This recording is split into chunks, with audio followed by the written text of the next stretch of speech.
ان ننھے منھے بچوں کی سال بھر کی محنتوں کا جائزہ لینا تھا۔ الحمدللہ کافی دیر سے آپ بڑے صبر، استقامت، استقلال کا مظاہرہ کرتے ہوئے ان بچوں کے اوپر ان کے اساتذہ نے جو محنتیں کی ہے اس کا جائزہ لے رہے تھے۔ اب انشاءاللہ آخر میں کچھ باتیں آپ کے سامنے رکھنی ہے۔ کوشش یہ کروں گا کہ مختصر سے وقت میں، چونکہ دل تو چاہ رہا ہے کہ آپ کے ساتھ گفتگو طویل ہو، لیکن وقت اس بات کی اجازت نہیں دیتا ہے۔ گھڑی کے چلتے ہوئے گھنٹے اس بات کی طرف اشارہ بھی کر رہے ہیں کہ اکثر کی آنکھوں میں نیند کا غبار ہے، بلکہ بعض لوگوں کی آنکھوں میں دیکھ کر تو یہ لگ رہا ہے کہ بس نیند کا غبار نہیں بلکہ نیند کا نشہ بھی طاری ہو رہا ہے۔ لہذا زیادہ آپ کے درمیان میں حائل نہ ہوتے ہوئے مختصر سے وقت میں چند باتیں بتانی ہیں۔ پہلی بات یہ ہے عزیزو،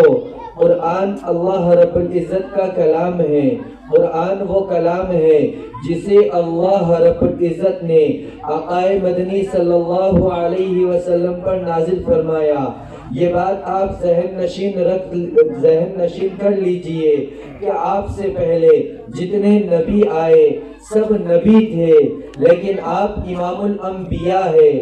آپ سے پہلے جتنے رسول آئے وہ رسول تھے، لیکن آقا مدنی صلی اللہ علیہ وسلم ختم الرسل ہے۔ آپ سے پہلے آنے والے اللہ کے نبی تھے، لیکن آقا مدنی صلی اللہ علیہ وسلم امام الانبیاء ہے۔ آپ سے پہلے آنے والے انبیاء علیہ السلام پر اللہ نے نبوت کا تاج سجایا تھا، لیکن محمد عربی صلی اللہ علیہ وسلم پر اللہ رب العزت نے ختم نبوت کا تاج سجایا تھا۔ آپ صلی اللہ علیہ وسلم سے پہلے آنے والے نبیوں کو بعض کو اللہ نے کتابیں عطا فرمائی تھی، لیکن ان کتابوں کی حفاظت کی ذمہ داری رب کائنات نے نہیں لی، لیکن اللہ رب العزت نے اپنے آخری نبی لاڈلے حبیب محمد عربی صلی اللہ علیہ وسلم کو کتاب کی شکل میں قرآن عطا فرمایا اور یہ اعلان کر دیا اِنَّا نَحْنُ نَزَّلْنَا الذِّكْرَ وَإِنَّا لَهُ لَحَافِظُونَ، کہ اے محبوب قرآن کو نازل ہم نے کیا ہے، اس کی حفاظت ہم فرمائیں گے۔ اس کے ساتھ ساتھ اللہ رب العزت نے نبی اکرم صلی اللہ علیہ وسلم کو جو پاکیزہ شریعت عطا فرمائی ہے، محمد عربی صلی اللہ علیہ وسلم کو اللہ نے جو مقدس شریعت عطا فرمائی ہے، اس کے بارے میں خود رب کائنات نے یہ اعلان فرمایا ہے اليوم اکملت لکم دینکم واتممت علیکم نعمتی ورضیت لکم الاسلام دینا، کہ اے محمد عربی صلی اللہ علیہ وسلم آپ سے پہلے جتنے انبیاء آئے ہم نے ان کو کتاب بھی دی تھی، ہم نے ان پر صحیفے بھی نازل فرمائے تھے، لیکن نہ ہم نے ان کے کتابوں کی حفاظت کی ذمہ داری لی، نہ ان کے صحیفوں کی حفاظت کی ذمہ داری لی، اور نہ ان کے شریعت کے کامل اور مکمل ہونے کا دعویٰ کیا۔ لیکن محبوب خدا تم ہمارے محبوب ہو، لاڈلے ہو، آخری نبی ہو، اس لیے تمہیں ہم نے کتاب بھی ایسی دی، اب اس کے بعد کوئی کتاب نہیں آئے گی، تمہیں شریعت بھی ایسی دی ہے کہ اس شریعت کے بعد اب کائنات میں کوئی اور شریعت آنے والی نہیں ہے۔ لہٰذا عزیزو ہم بڑے خوش نصیب ہیں کہ رب کائنات نے محمد عربی صلی اللہ علیہ وسلم کے ختم نبوت کی برکت سے ہمیں مذہب اسلام کے شکل میں کامل و مکمل مذہب عطا فرمایا ہے، قرآن کی شکل میں مقدس کتاب عطا فرمائی ہے۔ عزیزان گرامی بھی یہ تو میرے بات کی تمہید تھی، اصل میں آپ کو ایک بات سمجھانا چاہتا ہوں، اصل ایک بات کی طرف آپ کو توجہ دلانا چاہتا ہوں کہ رب کریم نے مجھ پر آپ پر فضل عظیم فرمایا کہ قرآن جیسی مقدس کتاب ہمیں عطا فرمائی، رب کائنات نے ہمیں اسلام کی شکل میں ایک پاکیزہ شریعت عطا فرمائی ہے۔ تو اب میری اور آپ کی ذمہ داری ہے کہ اللہ نے جو نعمتیں مجھے آپ کو عطا فرمائی ہے ان نعمتوں نعمتوں کی اہمیت کو سمجھتے ہوئے ان نعمتوں کے حقوق کو ادا کرنا ہے۔ جب ہم نے یہ مانا قرآن اللہ کی بہت بڑی نعمت ہے، اللہ کا فضل ہے، قرآن اللہ نے ہمیں دیا، جب ہم نے یہ مانا کہ مذہب اسلام ساری کائنات کا سب سے مقدس مذہب ہے، تو جب ہم نے اسے مقدس مذہب مانا، قرآن کو عظیم الشان کتاب مانا، تو یہ بات سمجھ میں آئی کہ یہ دو اللہ کی بڑی بڑی نعمتیں ہیں۔ اور آپ قرآن مجید کو اٹھا لیجئے، 30ویں پارے میں سورہ تکاثر میں اللہ رب العزت ارشاد فرماتے ہیں ثم لتسألن یومئذ عن النعیم، کہ قیامت کے دن رب کائنات ہر بندے سے جو جو نعمتیں عطا فرمائی ہے، لتسألن، علماء کرام موجود ہے، یہ جانتے ہیں کہ عربی گرامر کے اعتبار سے یہ تاکید کا صیغہ ہے، لام تاکید بھی لائی گئی، نون تاکید کا بھی ذکر کیا گیا، بس آپ کو یہ بتانا مقصد ہے اللہ تاکید کے ساتھ کہہ رہے ہیں کہ قیامت کے دن اللہ ہر نعمت کے بارے میں ہم سے سوال کرے گا۔ تو جب یہ دو باتیں سمجھ میں آئی، پہلی بات کہ قرآن اللہ کی سب سے بڑی نعمت ہے، دین اسلام شریعت مطہرہ اللہ کی سب سے بڑی نعمت ہے، جب یہ ایک بات سمجھ میں آ گئی، اور دوسری بات یہ سمجھ میں آئی کہ کل قیامت کے دن اللہ ہر نعمت کے بارے میں سوال کرے گا، تو اب مجھے اور آپ کو اس بات کی طرف توجہ دینی چاہیے کہ اللہ نے ہمیں قرآن کی شکل میں جو نعمت عطا فرمائی ہے، کل قیامت کے دن رب کائنات جب ہم سے سوال پوچھے گا کہ اے میرے حبیب کے امتی، اے دوگالے کے رہنے والے شخص، ہم نے قرآن کی شکل میں تم کو نعمت عطا فرمائی تھی، بتاؤ تم نے اس نعمت کا کیا حق ادا کیا؟ تو عزیزو، یہ زندگی اللہ نے جو دی ہے اس زندگی کو اس طرح گزارو کہ کل قیامت کے دن ہم رب کائنات کے اس سوال کا جواب دے سکے۔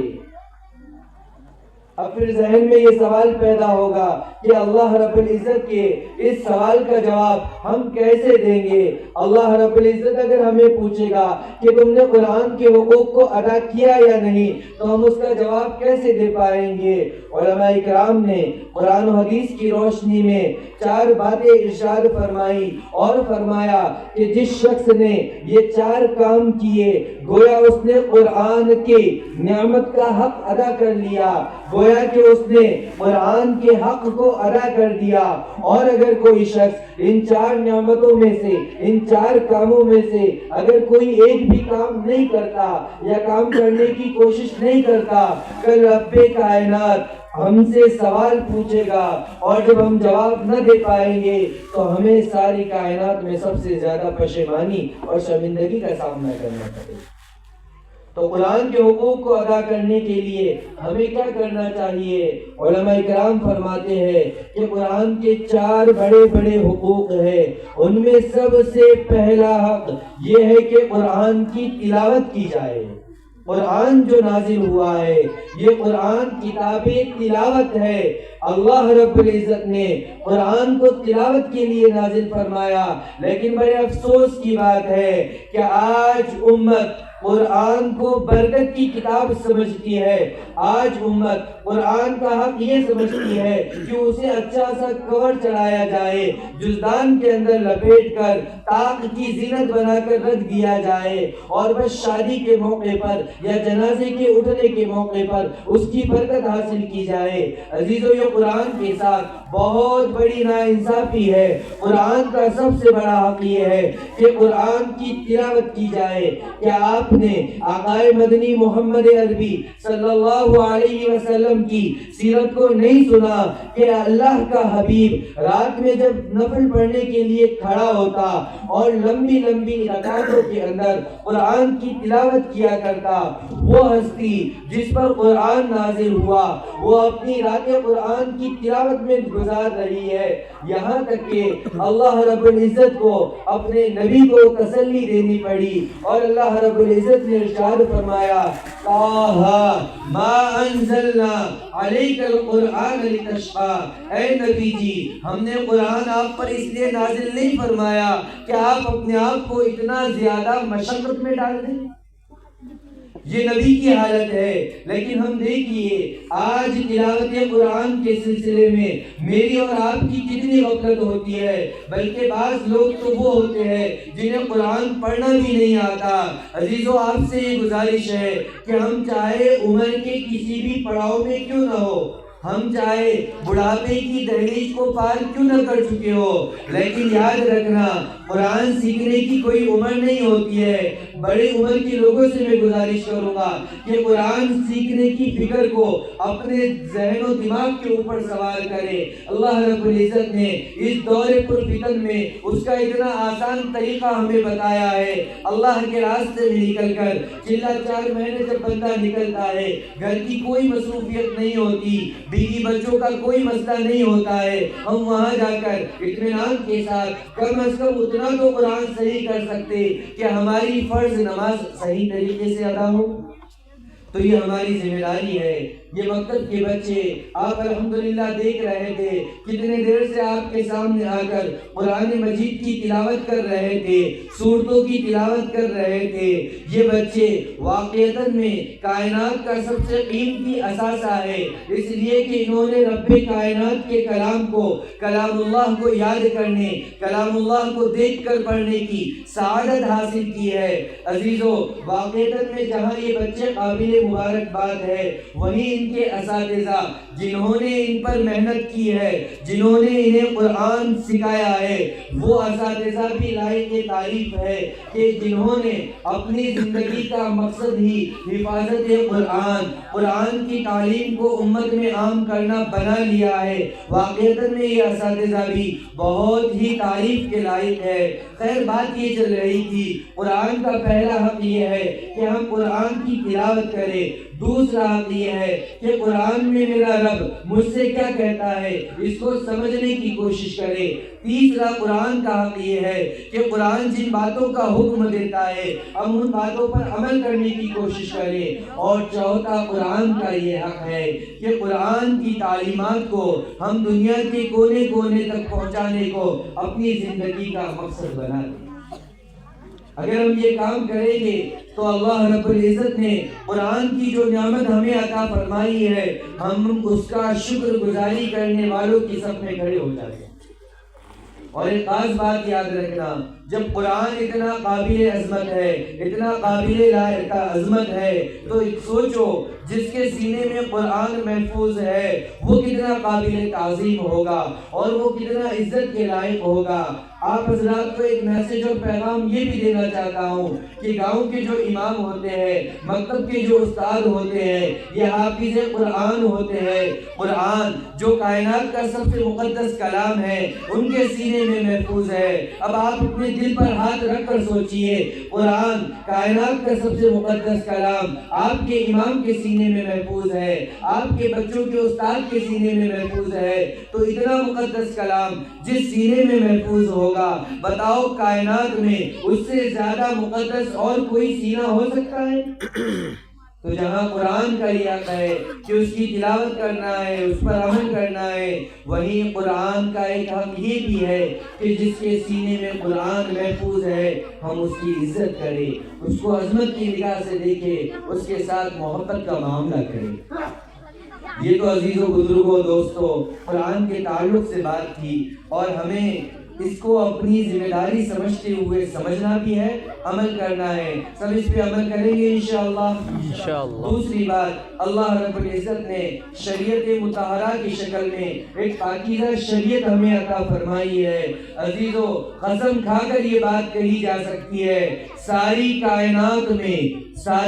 کائنات میں جب سے دنیا بنی ہے اور جب دنیا ختم ہوگی وہاں تک محمد عربی صلی اللہ علیہ وسلم سے زیادہ پاکیزہ شریعت نہ دنیا میں آئی ہے اور نہ آگے کبھی آئے گی. جب ہم اس بات کا عقیدہ رکھتے ہیں کہ سب سے پاکیزہ شریعت محمد عربی صلی اللہ علیہ وسلم کی شریعت ہے, زبان سے تو ہم اس کا اقرار کرتے ہیں, لیکن اگر اپنے عمل سے دیکھا جائے تو کہیں نہ کہیں ہم اس میں کمزور دکھائی دیتے ہیں.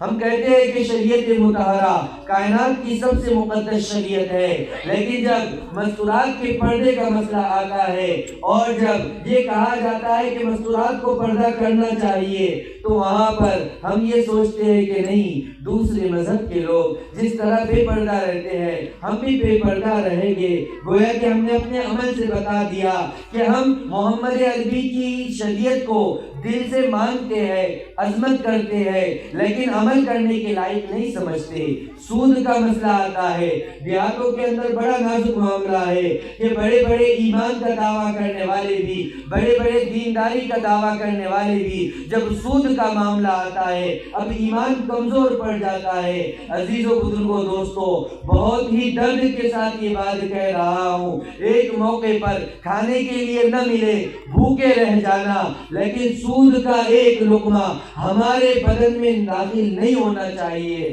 اس لیے کہ آقا مدنی صلی اللہ علیہ وسلم نے خود رب کائنات نے سود کی قباحت کو بیان کرتے ہوئے جتنی شدت اختیار کی ہے، کسی اور گناہ کے، شرک کے علاوہ کسی اور گناہ کی قباحت کو اتنی شدت کے ساتھ بیان نہیں کیا۔ علماء اسٹیج پر موجود ہے، بڑی ذمہ داری کے ساتھ میں یہ بات کہہ رہا ہوں، رب کائنات نے تیسرے پارے میں سورہ بقرہ کے اندر صاف طور پر اعلان کیا، فَأْذَنُوا بِحَرْبٍ مِّنَ اللَّهِ وَرَسُولِهِ، کہ جو آدمی سود کو اختیار کرتا ہے گویا کہ وہ اللہ رب العزت کے ساتھ اعلان جنگ کرتا ہے، اللہ کے رسول کے ساتھ اعلان جنگ کرتا ہے۔ عزیزو، ہم نے تو تھوڑی راحت کی خاطر، تھوڑے چین اور سکون کی خاطر اور اپنے آپ کو اچھا دکھانے کی خاطر سود کی رقم لائی، لیکن آپ نے اللہ کے ساتھ اعلان جنگ کر لیا۔ اور بتاؤ، اگر ہم اللہ کے ساتھ اعلان جنگ کریں، کائنات کی کوئی طاقت ایسی ہے جو ہمیں اللہ کے مقابلے میں بنا دے سکتی ہے؟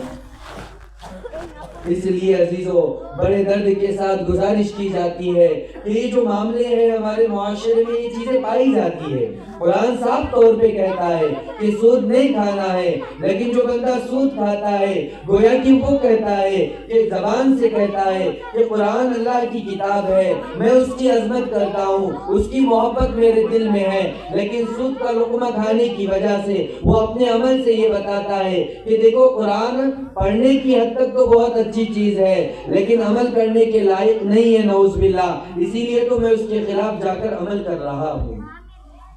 تو ہمیں ان برائیوں سے اپنے آپ کو بھی بچانا ہے اور اپنے معاشرے کو بھی ان برائیوں سے بچانے کی کوشش کرنا ہے، کیونکہ اللہ نے واقعتاً میں شریعت مطہرہ کی شکل میں ہمیں ایسی شریعت عطا فرمائی کہ اس سے زیادہ پاکیزہ کوئی شریعت نہیں ہو سکتی، لیکن آج کا مسلمان اپنے عمل سے یہ بتاتا ہے کہ نعوذ باللہ ہمیں شریعت اسلام اور شریعت مطہرہ سے کوئی دلچسپی نہیں۔ آپ دیکھ لیجئے، شادی کا موقع آتا ہے، خوشی کا موقع آتا ہے، اسلام میں محمد عربی صلی اللہ علیہ وسلم نے شادی کا کیا طریقہ بتایا، لیکن اللہ معاف فرمائے، آج جب ایک مسلمان کی گھر میں شادی ہوتی ہے تو ایسا لگتا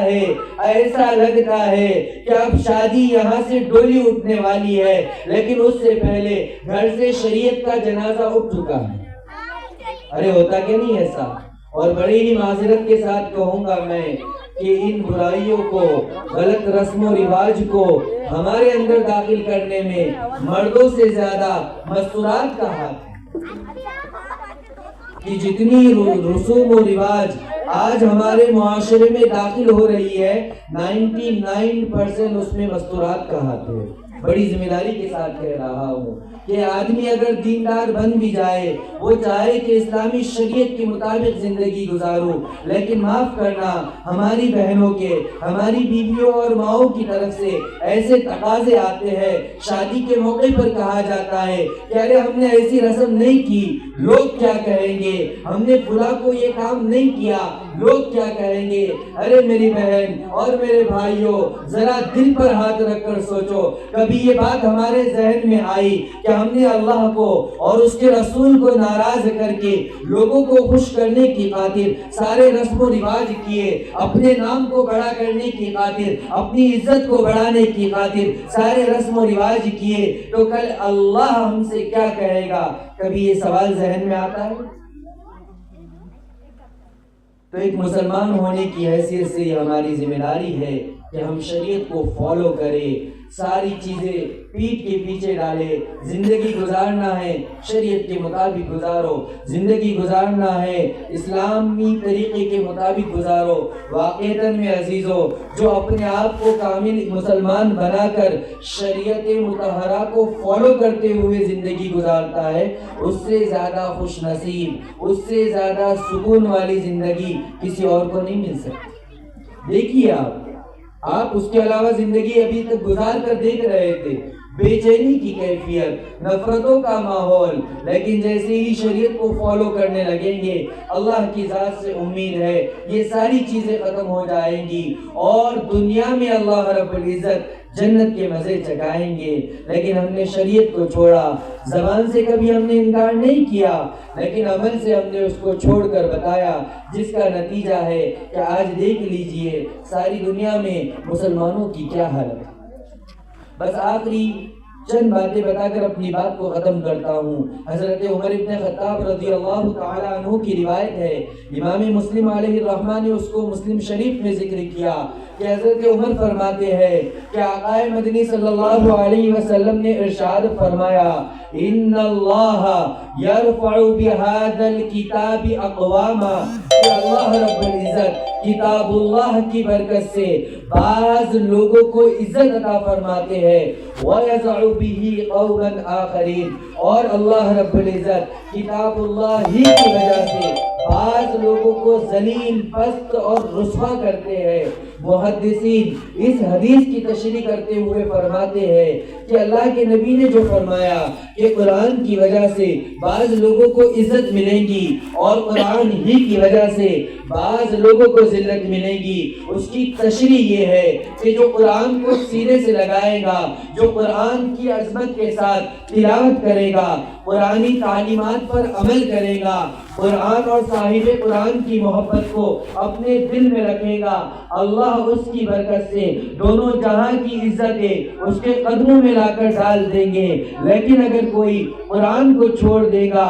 دنیا کے رسم و رواج میں پڑ جائے گا، قرآن نے جن چیزوں سے منع کیا ہے ان کو کرنے والا بن جائے گا، قرآن نے جن چیزوں کے کرنے کا کہا ہے ان کو چھوڑنے والا بن جائے گا، خلاصہ کلام قرآنی تعلیمات پر عمل کرنا چھوڑ دے گا، تو اللہ رب العزت اس کی وجہ سے اس کو ذلیل کر دیں گے، اس کو رسوا کر دیں گے۔ آئیے ہم اپنی زندگیوں کو اور صحابہ کی زندگیوں کا موازنہ کر کر دیکھتے ہیں۔ جب صحابہ نے اسلام قبول کیا، بلال حبشی کا وہ واقعہ یاد ہے کہ مکہ کے غلام تھے، خباب رضی اللہ تعالیٰ عنہ کا واقعہ یاد ہے، کس طرح ظلم و ستم کو سہنا پڑا۔ ابو ہریرہ کی وہ راتیں یاد ہے جو انہوں نے بھوک کے ساتھ گزاری، لیکن قرآن کو سینے سے لگایا۔ اللہ نے ایسی عزت دی، اللہ نے ایسی عزت دی کہ اس زمانے کی سپر پاور طاقتوں کے تاج ان کے قدموں میں آ کر پڑ گئے۔ ساری دنیا میں جو سب سے زیادہ طاقتور سمجھے جانے والی حکومتیں تھی، رومن امپائر اور پرشین امپائر، اس کے تاج صحابہ کے قدموں میں آئے۔ اللہ نے بتایا قرآن کو سینے سے لگاؤں گے، ہم دنیا کی عزتیں تمہارے قدموں میں لا کر ڈال دیں گے۔ لیکن اس کے بعد دیکھیے مسلمانوں کی حکومت ساری دنیا پر رہی، لیکن ہم نے قرآن کو چھوڑا، قرآنی تعلیمات کو چھوڑا، اللہ کے احکامات کو چھوڑا، محبت کے پیغام کو ہم نے ایکسپٹ نہیں کیا، دنیاوی رسم و رواج میں پڑ گئے۔ نتیجہ یہ نکلا کہ آج مسلمانوں کی اتنی کثرت ہونے کے باوجود بھی سارے عالم میں ہمیں ذلت اور رسوائی کا سامنا کرنا پڑ رہا ہے۔ علامہ اقبال نے اسی بات کو اور اسی پس منظر کو اپنے شعر میں ذکر کیا تھا اور کہا تھا، وہ معزز تھے زمانے میں مسلمان ہو کر، وہ معزز تھے زمانے میں مسلمان ہو کر، اور ہم خوار ہوئے تاریخ قرآن ہو کر۔ صحابہ نے قرآن کو سینے سے لگایا، اللہ نے کائنات کی عزتیں انہیں عطا فرمائی، ہم نے قرآن کو پیٹھ کے پیچھے ڈال دیا۔ دنیا کی محبت کو، دنیا کی عزت کو، دنیا کے عہدے کو اور دنیا کی خوشیوں کو حاصل کرنے کے چکر میں ہم نے اللہ کو چھوڑ دیا، کتاب اللہ کو چھوڑ دیا، جس کا نتیجہ ہے کہ ہر ایک پریشان حالی کی زندگی گزار رہا ہے۔ عزیزو، آج بھی اللہ وہی ہے، قرآن بھی وہی ہے۔ آج کے اس جلسے کے اس اسٹیج سے میں آپ کو یہ پیغام دینا چاہتا ہوں، عزیزو، غفلت کی زندگی چھوڑ دو، غفلت کی زندگی چھوڑ دو۔ کب تک غفلت کرو گے؟ کیا اسرائیل کے آنے کا ہم انتظار کر رہے ہیں کہ اسرائیل علیہ السلام آئیں گے پھر ہم توبہ کریں گے؟ علماء سے پوچھ لیجئے، اس کے بعد توبہ قبول نہیں ہوگی۔ اب تک گزر گئی، رب کریم نے آپ پر بھی مجھ پر بھی فضل کیا اور سامنے ایک مہینہ عطا فرمایا، رمضان المبارک کا مہینہ، اور رمضان المبارک کا مہینہ عطا کرنے کا اللہ کا مقصد بھی یہ ہے کہ بندے سال بھر دنیا میں رہ کر، دنیاوی معاملات میں رہ کر دل میں غفلت کا پردہ پڑ چکا ہے، اللہ نے رمضان جیسا خوش نما مہینہ ہمیں عطا فرمایا ہے۔ آپ سے گزارش کرتا ہوں کہ ہم یہی سے عزم کر کے اٹھے کہ انشاءاللہ غفلت کی زندگی کو چھوڑ دیں گے، انشاءاللہ ساری زندگی قرآنی تعلیمات کے مطابق گزارنے کی کوشش کریں گے۔ اگر آج ہم نے یہ ارادہ کر دیا، یہ عزم کر لیا اور قرآن کی تعلیمات کو اپنی زندگی میں نافذ کرنے کا ارادہ کر لیا، اللہ کا شکر ہے رمضان آ رہا ہے۔ مفتی تقی عثمانی اپنے الفاظ میں کہتے ہیں کہ رمضان المبارک کا مہینہ یہ گویا کہ ہمارے لیے ایک سروسنگ سینٹر ہے، کہ جس طرح کوئی گاڑی یا مشین خراب ہو جاتی ہے تو اس کو ہم لے جا کر اس کی سروسنگ کرتے ہیں تاکہ وہ اچھی ہو جائے اور دوبارہ اچھے سے چلنے لگے۔ رب کائنات نے رمضان کی شکل میں گویا کہ ہمارے لیے ایک روحانی سروسنگ کا مہینہ عطا فرمایا ہے۔ آپ سے گزارش ہے کہ رمضان المبارک کے مہینے کو اس طرح گزارے کہ سارا مہینہ عبادت کی نظر ہونا چاہیے، سارے رمضان کو قرآن کی تلاوت کے ساتھ،